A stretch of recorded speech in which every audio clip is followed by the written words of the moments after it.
Donc comme je vous ai dit tout à l'heure, on va pêcher au ver de sable. Donc le ver de sable, vous pouvez le trouver, on va dire, chez les détaillants de pêche. Donc il y a deux sortes de vers de sable espagnol et vers de sable de digue. Donc ceux-là, c'est vraiment des vers de sable ramassés de ce matin.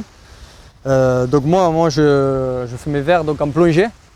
On va dire que je les fais donc à hauteur d'homme. Donc pour cela, je soulève les cailloux qui sont donc ensablés et on lève le caillou, on ventile le sable pour permettre aux vers de se découvrir et donc de les ramasser. Bien entendu, c'est pas une chose facile. Des fois, on soulève plusieurs cailloux pour en trouver, on va dire, une dizaine. Mais très souvent, on tombe sur des nids de vers de sable. Donc on peut avoir une dizaine de vers, voire plus sous un caillou. Donc le but du jeu, c'est quand on voit donc ce fameux ver, quand il est découvert, c'est de ne pas le couper, on va dire. Donc c'est de le ramasser délicatement, en le ventilant, ça le permet de monter.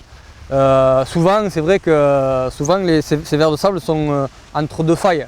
Et moi, je préconise de pas du tout le prendre, car on risque de le couper. Et si vous coupez donc un ver de sable qui reste sous le sable, quand il meurt, ça risque de polluer, on va dire, les autres vers, et ce coin sera perdu. Donc par contre, après avoir ramassé ces fameux vers, remettre surtout bien les cailloux à leur place pour permettre les jours à venir de retrouver nos fameux vers de sable.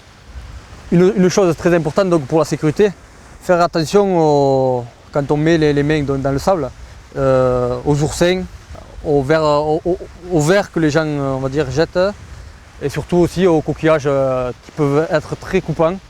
Et des fois, nous pouvons, quand on soulève ce fameux caillou, découvrir une raie torpille.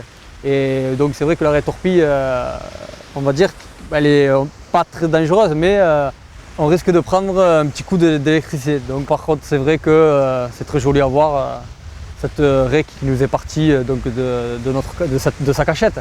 Et on peut découvrir aussi des sards, des dorades, on va dire qui sont derrière en train de resquiller quelques vers de sable qu'on ne voit pas toujours partir. Et donc de voir ça, ça procure vraiment beaucoup de plaisir, autant que la pêche et que ramasser ces fameux vers de sable. Pour moi, tout ça fait partie du surfcasting. Le ramassage des appâts fait partie intégralement de la pêche en surfcasting.